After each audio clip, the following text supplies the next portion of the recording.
It's important to warm up for 5 to 10 minutes before you go into your exercise or your workout. And I like to include dynamic or active stretches in my warm-up.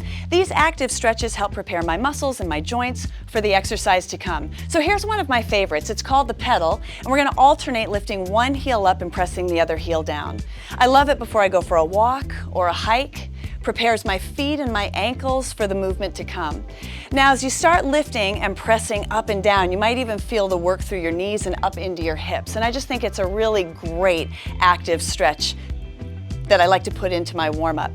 As I move my arms forward and back, I'm also working through my shoulders, a little bit through my chest, and a little bit through my upper back. So that's one example of an active stretch that I like to do. Another example that I like to do is one for my spine. If I bring my hands to my thighs, we're just going to push our hips back. It's like a little mini squat, so if you were going to get ready for strength training, then you're already getting ready for some lower body exercise.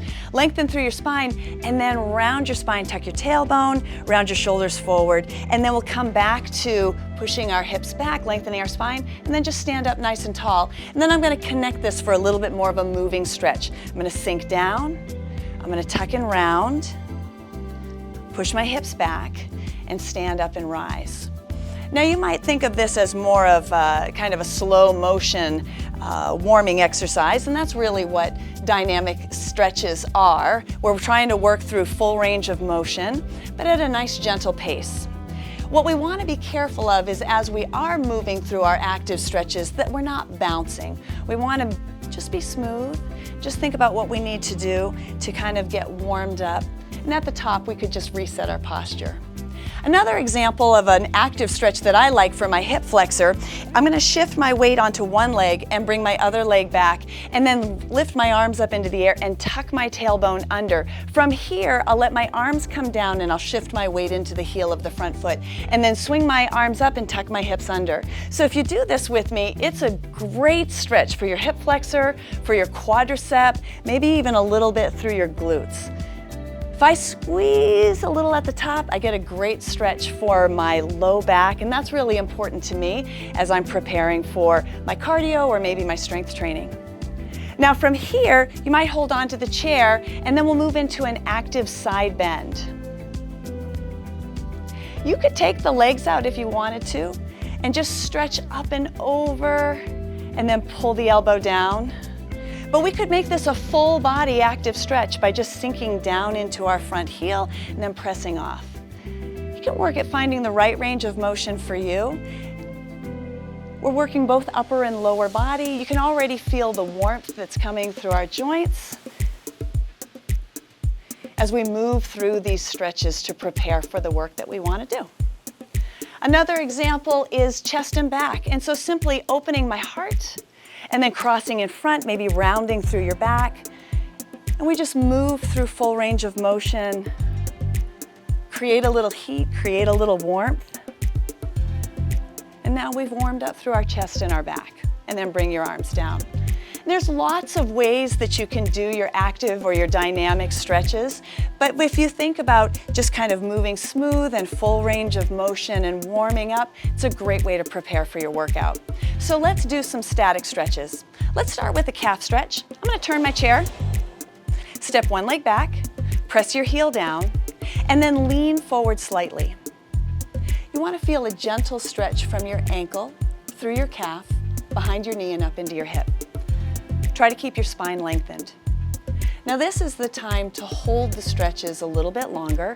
I like to hold maybe 20 to 30 seconds and really focus on deeper breathing, so a longer inhale and a longer exhale.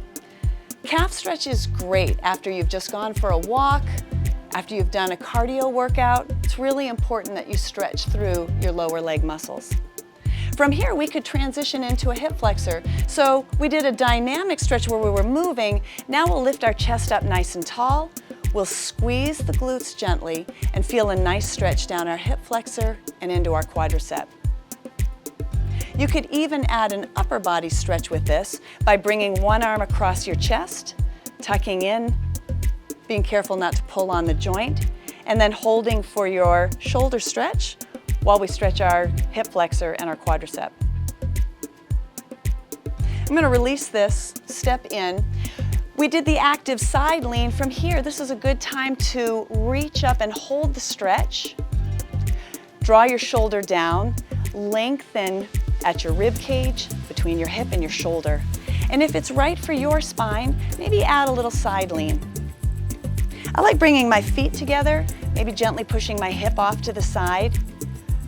When we're doing stretches, I like to think about a scale of 1 to 10, 1 where I'm not feeling any kind of a stretch, 10 being like, ooh, this does not even feel very good, and aiming for around a 4, maybe even a 5, something that feels comfortable that I want to hold for 30 seconds. And then we'll release that, and then breaking up the chest and the back stretch. So holding for your chest stretch, focusing on your breathing, your 20 or 30 seconds here, and then stack your hands, push your palms in front, round your upper body, again tuck your tailbone under, and hold for a back stretch.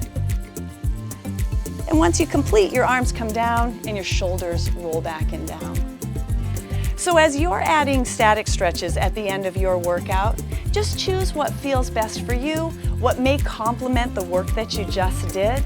Make sure that you hold your stretches 20 to 30 seconds, focus on deeper breathing, and feel better for your next workout.